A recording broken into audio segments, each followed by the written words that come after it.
week one of the fantasy football season. And here's the top 12 tight ends I'm ranking this week. Number one, Mark Andrews of the Baltimore Ravens. So he's got a great matchup this week here versus a Houston Texan defense that I don't think is going to stop anyone in this ball game. And we know Mark Andrews, every season he finishes in the top two at the tight end position. So this week with a good matchup and with Travis Kelsey not 100%, even though I think he's going to play here in week one, is Kelsey versus the Detroit Lions. I got Mark Andrews at number one. Number two, TJ Hawkinson of the Minnesota Vikings. So TJ Hawkinson just signed that big contract with his Viking team. After last season, he got traded to Minnesota from Detroit at the trade deadline. So right here, Hawkinson's got a good matchup versus the Tampa Bay Buccaneers. He's a matchup nightmare for any linebacker or safety, is Hawkinson. And defense is obviously playing Justin Jefferson, stopping him. So Hawkinson, in this one, I think he'll have a good ball game versus Tampa Bay defense. And I got him at two. Number three in this one, Darren Waller of the New York Giants. So Waller makes his Giant debut here versus the Dallas Cowboys on Sunday Night Football. And Darren Waller, we know he's a good tight end.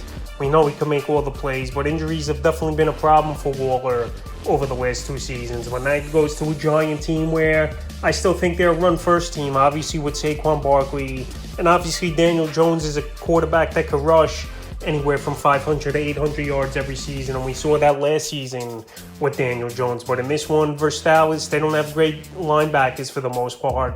Well, I think Waller could go out there and make some plays, especially if Micah Parsons is going to be more of a pass rusher this season here. He's not going to go out there and really cover Waller. We know he's good in coverage. So anyway, I think Waller has a good ball game. And the Giants, they're going to pepper him with targets. I know they got Hyatt and Paris Campbell, but they still really don't have a true number one wide receiver. So I think a lot of targets go through Waller in this ball game. Number four, Travis Kelsey of the Kansas City Chiefs. So like I said, I know Travis Kelsey's banged up with the knee, but he's a very tough guy, and it's no structural damage coming out over there, the reports in Kansas City. They say he isn't out of playing, but I know Kelsey, he's a gamer and he don't miss games, so I think he could play in this one.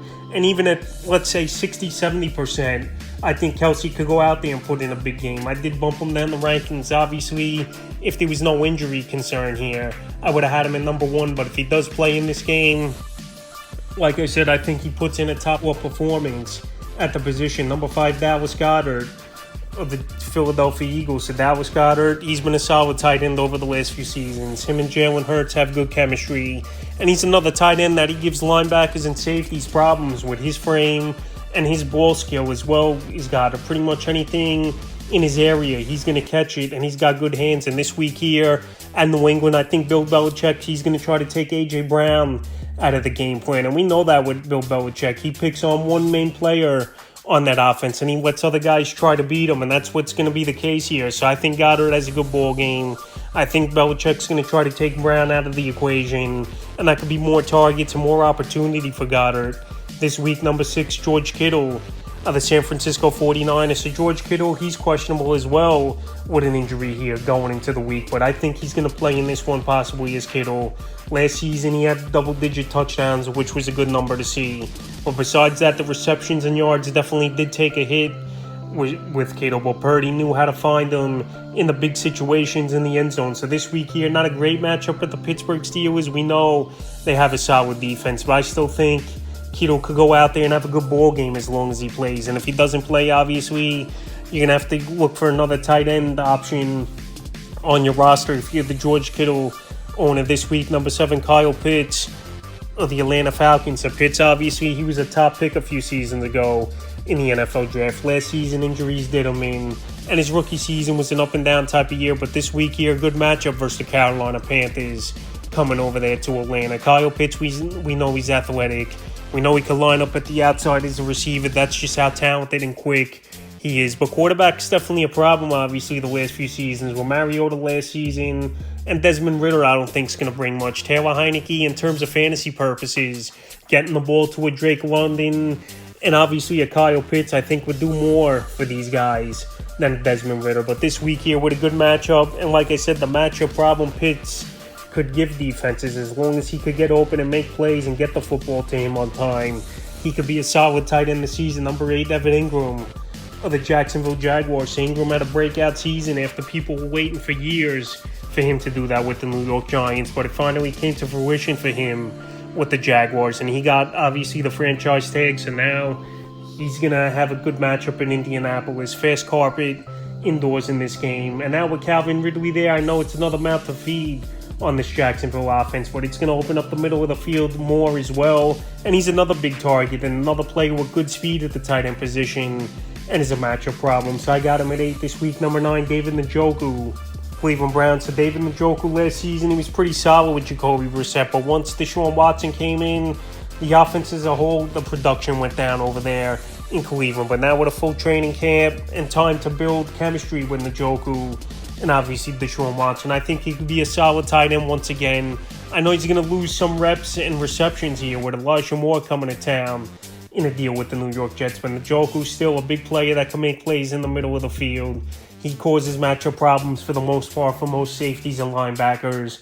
And this week here versus a mediocre middle of the defense here with Cincinnati, I got him in 9. Number 10, Chigga Kongwo of the Tennessee Titans. Kongwo, you want to talk about a specimen here. Kongwo's definitely a tight end that he can run like a deer. He can make the plays in the middle of the field. And him and Tannehill last season had good chemistry as well. So this week here, indoors on a fast turf over there in New Orleans, I think Kongwo can make a few plays and put up top 10 numbers at the tight end position. And this offense with a DeAndre Hopkins and a Traylon Burks and Derrick Henry, Kongwo's going to get opportunities to work the middle of the field and roam, I believe. So this week I got him at 10, number 11, Pat Freiermuth of the Pittsburgh Steelers. Freiermuth last season, he had a great year, no doubt about it. The touchdowns obviously weren't much, but this season I think the Steeler offense with Kenny Pickett could be obviously improved in Pickett's second season, and obviously learning the playbook more and getting more timing and chemistry down with his receivers and tight end. But this week it's a tough matchup versus San Francisco 49ers, no doubt about it.